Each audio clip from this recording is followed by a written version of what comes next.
Come join us as we explore beautiful Giant's Causeway in Northern Ireland. Hey guys! Hello, my name is Melvin. And I'm Melissa. And we are Mel Square. We start our beautiful walk from the Causeway Hotel and the Giant's Causeway Visitor Centre. You may be delighted to find out that although you can pay for a self-guided tour of the Giant's Causeway, the site itself is free for the public to access. Before we begin, this is the legend of the Giant's Causeway.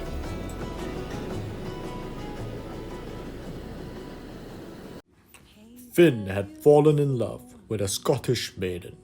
Sad that he couldn't reach her, he walked along the shore, skimming stones out across the sea. Seeing the splash they made, Finn suddenly hit upon a plan. He would build a causeway in order to see his love. Finn labored all day and made good progress in his task, extending the causeway nearly halfway across the sea. Tired, he went home to rest, confident he would finish the job the next day. But sadly, his grandmother had other plans. Afraid of losing him forever to Scotland, she used her magic to call upon an enormous storm.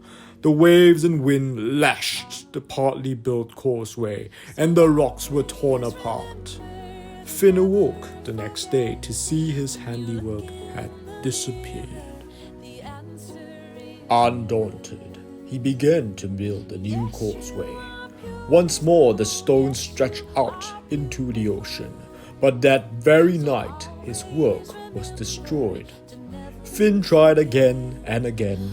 The harder he labored, the more violent the storms. Worn out, he made one last attempt, building on through the night. The storms rose up around Finn, tearing at him with thunder and lightning, while wild waves beat at every rock he tried to lift.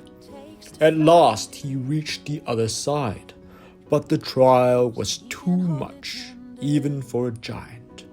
Exhausted, he fell down and died in the arms of his beloved.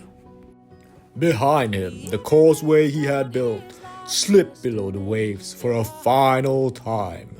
A mighty thunderclap sounded, and Finn's granny climbed to the top of the hill to see what had happened. Horrified by what her magic had done, she turned to stone. She stands there to this day. So always remember to never forget, when you look in the mirror, the answer is... So just in terms of getting to the Giant's Causeway, there are two different car parks when you arrive. So the first car park is to your left, and that was to the Causeway Hotel, and the one on your right is to the Giant's Causeway itself. Take note that after about 4:30, the regular car park to the Giant's Causeway will be closed and you will need to park in the Causeway Hotel. There is a fee of about £10. However, you can use the coupon that they give you to purchase food or drinks throughout the day. So long as you're a patron at the Causeway Hotel, you can park there for 2 hours or more if you need be. At the same time, although there are many tours for the Giant's Causeway, you can actually walk down to the causeway itself for free. You can just, as you park in the Causeway Hotel parking area, you can go to the right, walk up the slope onto the grass slope, and then down the stairs down to the causeway. And I think it's about maybe a 20-minute walk down to the causeway itself, where you can see the beautiful hexagonal rocks. So, and on the other side, if you do decide to park at the visitor center, it does close at 4:30. There is an option to visit the visitor center, where you actually learn the historic and also the legend of the Giant's Causeway. That, however, require, I think, the ticket costs about £13 for an adult, 13 or 14. Do check the website before going. But this includes access to the visitor center. And like Melvin said, the Giant's Causeway itself is actually completely free. So if you don't want to visit the visitor center, then you just bypass that and just go straight to the Giant's Causeway. In terms of accessibility, the roads are completely paved. It's a tar road, so it is quite accessible for wheelchairs or even injury, because Melvin is still recovering from a sprained ankle. So that was quite helpful. Also, if during the hours of the visitor center, there is also a buggy that you can take. So it's like a little minibus that goes from the visitor center all the way down to the area where there are the most hexagonal rocks.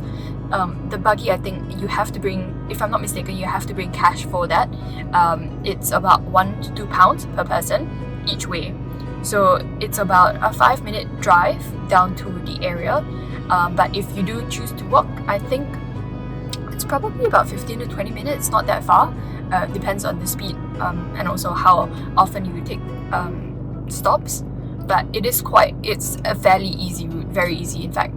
And if you have extra time and don't have an injury that precludes you from climbing, you can actually also go up the cliffs to get an even better view of the Giant's Causeway and the surrounding mountains, as well as the seaside, and it's really beautiful. Yes. So there are 3 main trails.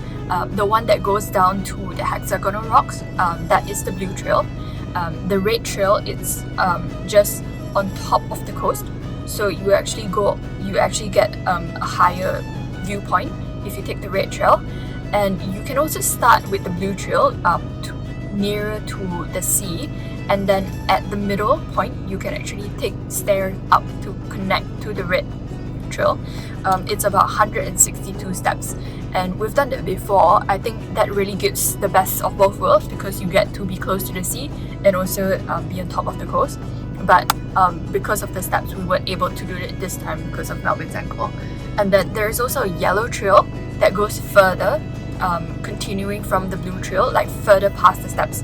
So this also is the path that is nearer to the sea, and it goes all the way to the amphitheater, which is a rock formation that looks like an amphitheater and a whole organ. So that was really nice. And this time we actually visited during sunset. We had quite good weather. It wasn't raining, so it was really stunning, I think. And because it was sunset, most of the tour buses had left, so there weren't too many people. And also just take note that the rocks, you can actually climb the rocks, but it is quite slippery, so make sure you have good footwear, especially on a rainy day, or if it has just rained previously, it can get quite slippery, so just take care. But definitely recommend. I think it's one of the, I think for us personally, it's one of I would say most scenic routes, or like most scenic attractions in Northern Ireland. Definitely worth a visit. Thanks for watching. Remember to like and subscribe for more adventures. See you next time. Bye.